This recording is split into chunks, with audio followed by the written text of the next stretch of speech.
Hello नमस्कार दोस्तों। जैसा कि हम लोग अभी जिला दर्शन में मुजफ्फरपुर अभी पढ़ेंगे, तो चलिए हम लोग शुरुआत करते हैं अपने सेशन को, प्रारंभ करते हैं अपने सेशन को। ये मुजफ्फरपुर का मैप है, ये हमारा मैप हो जाता है मुजफ्फरपुर का। प्रत्येक यानी कि बिहार में जो 38 ज़िला है, 38 ज़िला को हम लोग इसी तरीके से पढ़ करके समाप्त करेंगे, ताकि हमारे एग्ज़ाम के लिए यह जो सेशन है भरपूर फ़ायदा दे। हमें अपने स्कोर के लिए पढ़ना है, अपने रिज़ल्ट के लिए पढ़ना है, ताकि हमारा रिज़ल्ट हो, हमारा स्कोर अच्छा आ जाए और बिहार से रिलेटेड अगर हमसे प्रश्न पूछा जाए तो हमारा प्रश्न भी बन जाए। हमारा मकसद ये होना चाहिए, हमारा उद्देश्य ये होना चाहिए। तो आप ये देख रहे हैं, ये मैप हो जाता है मुजफ्फरपुर का, और मुजफ्फरपुर के जो चारों तरफ से जो सीमा, जो डिस्ट्रिक्ट देखा जा रहा है, वो सारा जो डिस्ट्रिक्ट है इस मुजफ्फरपुर से अपना सीमा साझा करता है। जैसे में हम लोग यहाँ पे बात करें तो ये मुजफ्फरपुर से दरभंगा सटा हुआ है, और मुजफ्फरपुर का सीमा सीतामढ़ी के साथ भी साझा करता है, और मुजफ्फरपुर का जो सीमा है वह समस्तीपुर ज़िला से भी सटा हुआ है, और यहाँ पर देखेंगे तो वैशाली के साथ भी सीमा साझा करता है। उसके बाद यहाँ पे सारण हो जाएगा, सारण के साथ भी मुजफ्फरपुर का सीमा साझा करता है, और उसके बाद ये पूर्वी चंपारण हो जाएगा, पूर्वी चंपारण। यानी कि चारों तरफ से इतने ज़िलों से घिरा हुआ है मुजफ्फरपुर, सीतामढ़ी, दरभंगा, समस्तीपुर, वैशाली, सारण और पूर्वी चंपारण। इस मुजफ्फरपुर में शहीद खुदीराम बोस केंद्रीय कारा है जो मुजफ्फरपुर में है। बाबा गरीबनाथ का मंदिर भी मुजफ्फरपुर में ही मिलेगा, और यहाँ पे लंगट सिंह महाविद्यालय भी मुजफ्फरपुर में है, और यहाँ पे लीची का बगीचा भी है ना। गाना भी है, क्योंकि लीची के लिए बहुत ही प्रसिद्ध है ना, और गाना हम मिस कर गए। मुजफ्फरपुर की लीचियाँ, ऐसा ही कुछ गाना है, आप लोग को याद आ रहा होगा।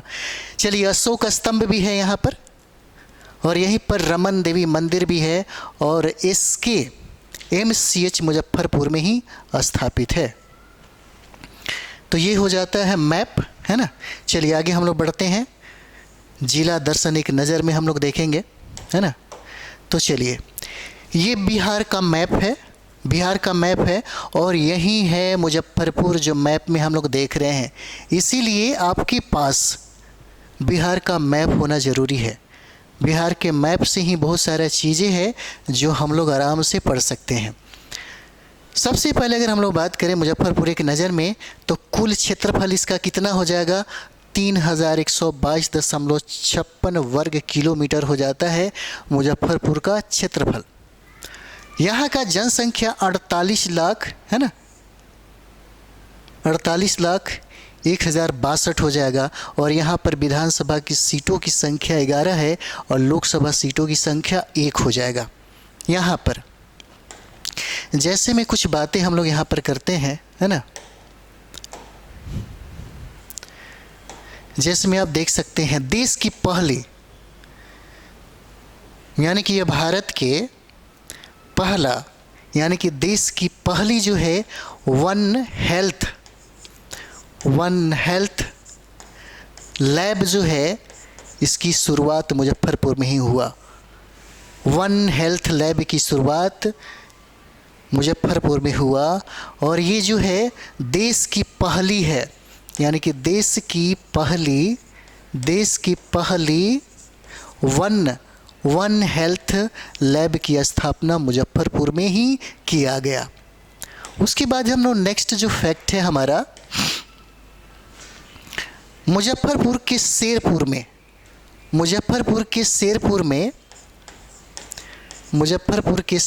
में राज्य का पहला वन्य जीव अस्पताल बनाया गया। वन्य जीव अस्पताल जो है यही मुजफ्फरपुर में बना, और यह राज्य का पहला वन्य जीव अस्पताल हो जाता है, जिसकी स्थापना मुजफ्फरपुर के शेरपुर में किया जाता है। इम्पॉर्टेंट है, बहुत इम्पॉर्टेंट है। उसके बाद यहाँ पर देखेंगे मुजफ्फरपुर के मोतीपुर बहुत प्रसिद्ध है, यानी कि मुजफ्फरपुर के मोतीपुर में मेगा फूड पार्क की स्थापना किया गया।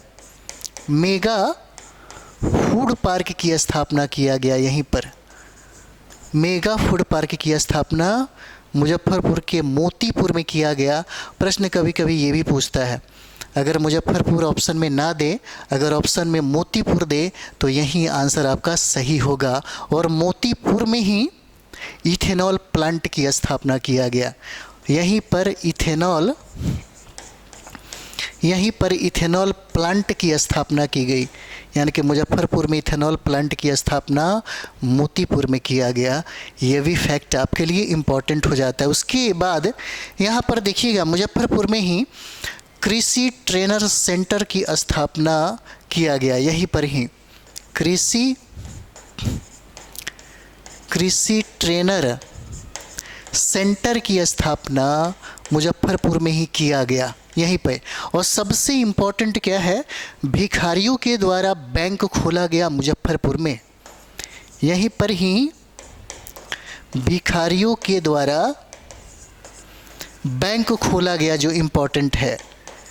मुजफ्फरपुर में ही बैंक खोला गया यहाँ पर।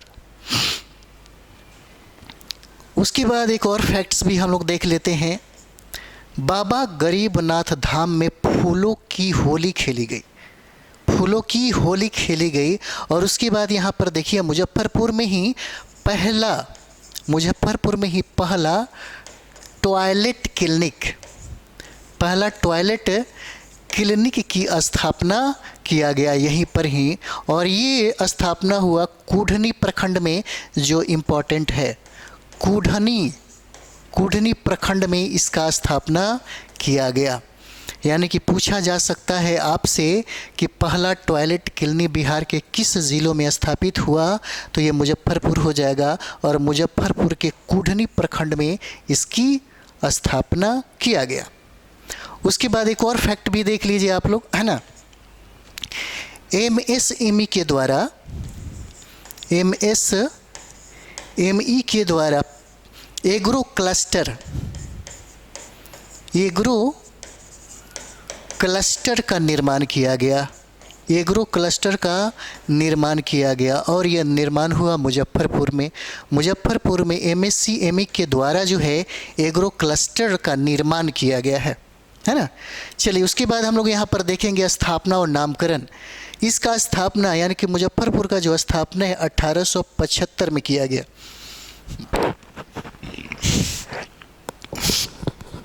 है ना। 1875 में मुजफ्फरपुर ज़िला अस्तित्व में आया। 1875 में मुजफ्फरपुर ज़िला अस्तित्व में आया और इस ज़िले का नाम ब्रिटिश राज्य के स्थानीय राजस्व अधिकारी मुजफ्फर खान के नाम पर मुजफ्फरपुर पड़ा।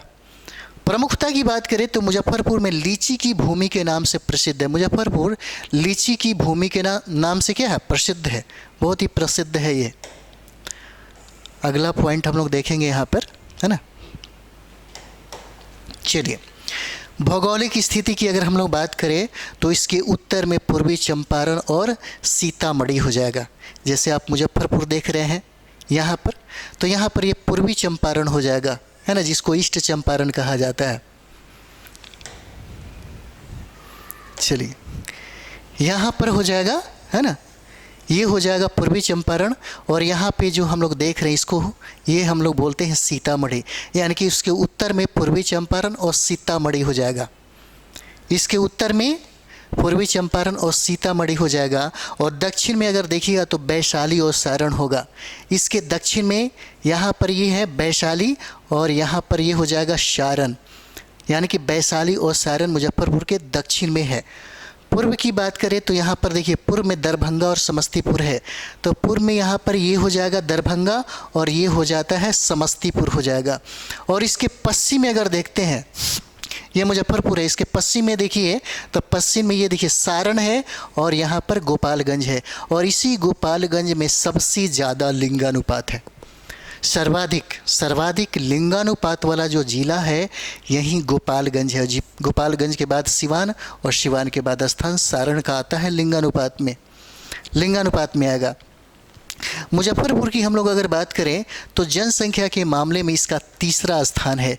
जैसे पहला स्थान हो जाएगा पटना का, और दूसरा स्थान हो जाएगा पूर्वी चंपारण का, और तीसरा स्थान हो जाता है मुजफ्फरपुर का जनसंख्या के मामले में। यानी कि सर्वाधिक जनसंख्या के मामले में पहला जिला पटना, दूसरा पूर्वी चंपारण और तीसरा मुजफ्फरपुर हो जाता है ना। उसके बाद यहाँ पर देखेंगे, यहाँ की नदी यानी कि गंडक नदी बेसिन में स्थित है और प्रति वर्ष बाढ़ के द्वारा यह प्रभावित क्षेत्र हो जाता है। सर्वाधिक बाढ़ यहाँ पर आता है, क्योंकि आप देख रहे होंगे यहाँ पर यहीं से गंगा जो नदी है, गंगा नदी बिहार में प्रवेश करती है और यही गंगा नदी बिहार को दो भागों में बांटती है। ये जो हम लोग क्षेत्र देख रहे हैं ये गंगा नदी हो जाएगा। और गंगा नदी क्या है? गंगा नदी यहाँ पर बिहार को दो भागों में बांटती है। उत्तर बिहार में एक प्रमुख समस्या है, उत्तर बिहार हमेशा बाढ़ से प्रभावित रहता है, और दक्षिण बिहार की भी एक प्रमुख समस्या है, यहाँ पे हमेशा सूखा की समस्या रहती है। ये सूखा की समस्या सबसे ज़्यादा है। यहाँ पर सबसे ज़्यादा अनाजों का उत्पादन जो है यही उत्तर बिहार में ही होता है। उत्पादन सबसे ज़्यादा हम लोग बात करें, चलिए यहाँ पर देखते हैं। और यहीं पे मुजफ्फरपुर में ही गंडक नदी बेसिन में स्थित है यह मुजफ्फरपुर, और प्रतिवर्ष बाढ़ के द्वारा यह प्रभावित क्षेत्र हो जाता है, मुजफ्फरपुर हो जाता है। चलिए मुजफ्फरपुर की पृष्ठभूमि हम लोग देखते हैं यहाँ पर, है ना। यहाँ पर कहता है कि रामायण काल में राजा जनक यानी कि माता सीता के पिता का शासन इस क्षेत्र पर भी था। ये इतिहास में आपको जानकारी इसकी नहीं मिलेगी, इसका इतिहास में कोई बात ही नहीं है। इतिहास तो इसको नकारता है, इतिहास में इसका चर्चा ही नहीं है ना। और इतिहास क्या कहता है? इतिहास कहता है कि नहीं, ये सब लोग हुए ही नहीं थे। छोड़िए वो सब बातें, यहाँ पर देखते हैं। रामायण काल में, है ना, राजा जो जनक है, राजा जनक का शासन इस क्षेत्र पर था। महाजनपद काल में यहाँ पर देखिए वज्जी यानी कि ब्रेजी संघ का यह हिस्सा हो जाता है मुजफ्फरपुर। ये इम्पोर्टेंट है और ये ऐतिहासिक प्रमाण भी है। 8वीं सदी में यानी कि 1019 ईस्वी में पाल वंश का शासन भी मुजफ्फरपुर तक था। मध्यकाल में देखिए सेन वंश हो जाएंगे, सेन वंश और सिमरावगढ़ है ना 13वीं सदी में, और दिल्ली सल्तनत 1343 ईस्वी में ग्यासुद्दीन तुगलक द्वारा, और मुगलों का शासन इस समय था मध्यकाल के समय में। अंग्रेजी शासन में देखेंगे तो 1764 में बक्सर युद्ध के बाद अंग्रेजों का नियंत्रण इस पर हो जाता है, बिहार पर हो जाता है, मुजफ्फरपुर पर हो जाता है।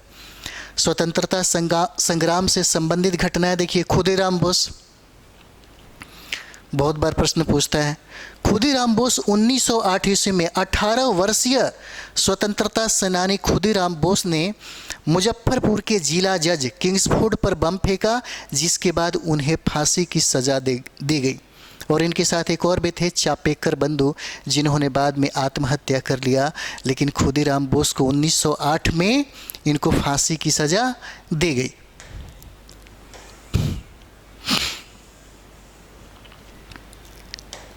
नेक्स्ट यहाँ पर देखेंगे हम लोग जनसांख्यिकी, यानी कि यहाँ पर जो लिंगानुपात है, मुजफ्फरपुर का लिंगानुपात 900 है।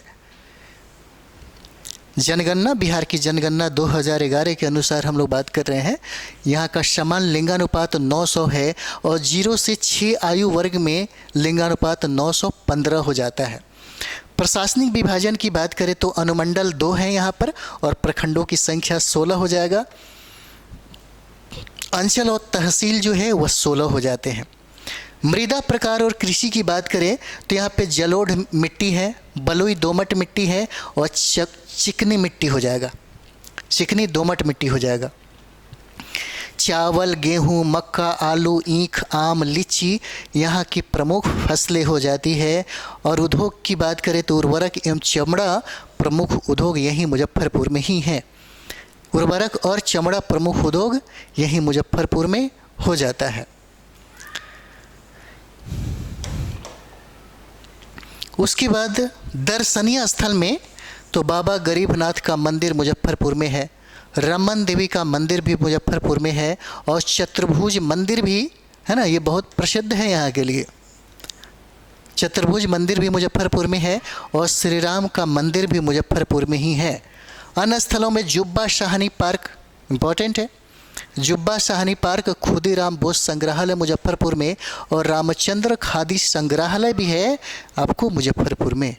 शैक्षणिक संस्थान की बात करें तो बाबा साहब भीमराव अंबेडकर विश्वविद्यालय मुजफ्फरपुर में हो जाएगा और मुजफ्फरपुर इंस्टीट्यूट ऑफ टेक्नोलॉजी भी यहीं पर है और लंगट सिंह कॉलेज भी मुजफ्फरपुर में हो जाएगा और रामेश्वर सिंह कॉलेज भी मुजफ्फरपुर में है और मुजफ्फरपुर होम्योपैथिक व मेडिकल कॉलेज भी मुजफ्फरपुर में है और श्री कृष्ण मेडिकल कॉलेज भी यहीं पर है और LN. Mishra business management college भी यहीं पर है, मुजफ्फरपुर में ही हो जाएगा, है ना, मुजफ्फरपुर में ये हो जाता है। इसके बाद हम लोग नेक्स्ट दूसरा हम लोग डिस्ट्रिक्ट करेंगे, है ना।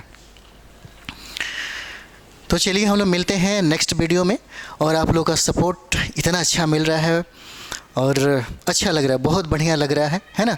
और इसीलिए हम लोग भी इस पे ज़्यादा वर्क कर रहे हैं। आपके जितने भी क्लास हैं वो सिर्फ एग्ज़ाम के व्यू से ही होगा, जिसमें आपका स्कोर है, जिसमें आपका रिजल्ट है, यही हमारा मकसद है और आपका भी मकसद है, इसीलिए हम लोग जुड़े हुए हैं। तो हम लोग भी एकदम वही वर्क कर रहे हैं। आप कोई भी एग्ज़ाम दे रहे हैं, जैसे बीपीसी बिहार शिक्षक भर्ती की हम लोग बात कर रहे हैं, तो बिहार शिक्षक भर्ती में अगर आप हमसे जुड़े हुए हैं तो निश्चित तौर पे आप फाइट करेंगे किसी भी हालत में, चाहे वह प्रश्न कहीं से भी आए, आप यहाँ पर आकर ज़रूर बनाइएगा, 100% बनाइएगा। और यहाँ पे मेरा मकसद भी है कि आपके कंटेंट को लेकर के और आपके जितने भी समस्या हैं वो सारे समस्या को यहाँ पे हल किया जाएगा, चाहे एमसीक्यू को लेकर के हो, चाहे किसी सब्जेक्ट को लेकर के हो, या आपके सिलेबस को लेकर के हो, या आपके मटेरियल को लेकर के हो, सब चीज़ें हम लोग यहाँ पर करेंगे, है ना। तो चलिए हम लोग मिलते हैं नेक्स्ट वीडियो में। थैंक यू वेरी मच आप सभी लोगों को।